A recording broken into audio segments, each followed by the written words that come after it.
Bridget and Tommy, give us a little spotlight on what Christmas or the holidays used to look like for you and how they look like now. Little contrast, a little compare and contrast. Do you want me to go first? Or you want to go? Well, to me, and this is ever since I was little, it was busy, it was fun, it started out really, really exciting, and lots of presents, and lots of family, and lots of alcohol, and by the end of it, somebody was fighting, right? Whether it was an uncle and, a cousin, or it was me, some time within the day, somebody was in tears when it started out extremely happy, right? And now that just has changed over the last year and a half, right? Some people are still crying and drinking and partying, but it's not us two, right? We get to sit back and laugh. And we get to sit back and laugh, but also to just reflect and remember and have just real pure joy and thankfulness for where we are. And not just sober, but because we have different principles that we live by, right? And it's not just about presents and, family and people. It's about celebrating what Christmas is really for and, a higher power, which I choose to call God, but also being very, very grateful for my relationship with Tommy and watching other people not want what we have, but seeing what we have and healing other members in our family, I think. Yeah. What was the question?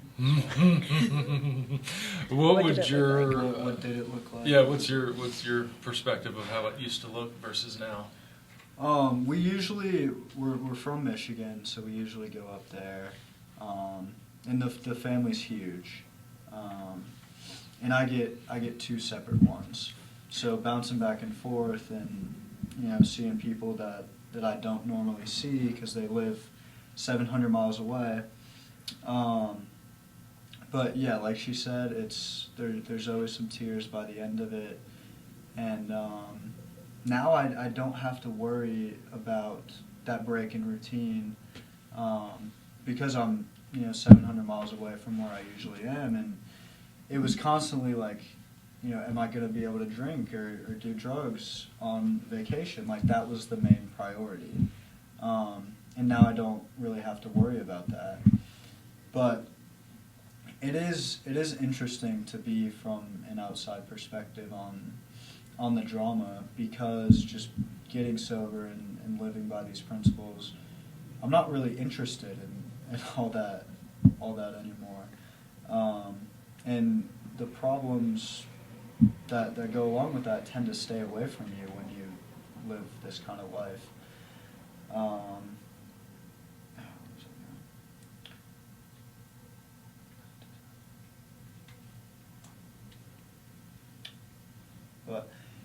And of course things do arise, but we are able to communicate the issues and address them rather than kind of just putting them off and putting on this front because it's Christmas or whatever. We have to look happy.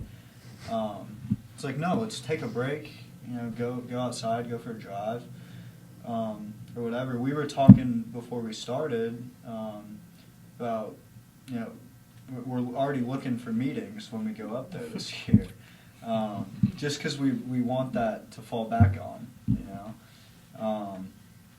We were up there a couple months ago and found a meeting and went, and it's cool how recovery is everywhere and it kind of follows you wherever you go, and it's not just this one time, one place thing. You can find it everywhere. But yeah. That's awesome. Thank you for sharing that, both of you. So, for our listeners who have families that might be dealing with some of the same stuff that you all described, years ago, uncles, parents, children. that could be, battling some of the stuff and creating some hectic environments. What would you all like to say to them as to some practices that you all kind of go through now to manage some of those situations? What I say to kids who have issues with their parents or whatnot is the best formula I found is communication and distance at the same time. And kind of, if you need to stay with your buddy for a couple days or, step out of the house for a second, that's fine. Just make sure you're still communicating, what you're doing and who you're with and where you are, because that's so necessary. And communication on the other end of, like, when your mom asks you how your day was, don't just say good. If there's something going on, or even if there's not, like, tell them, because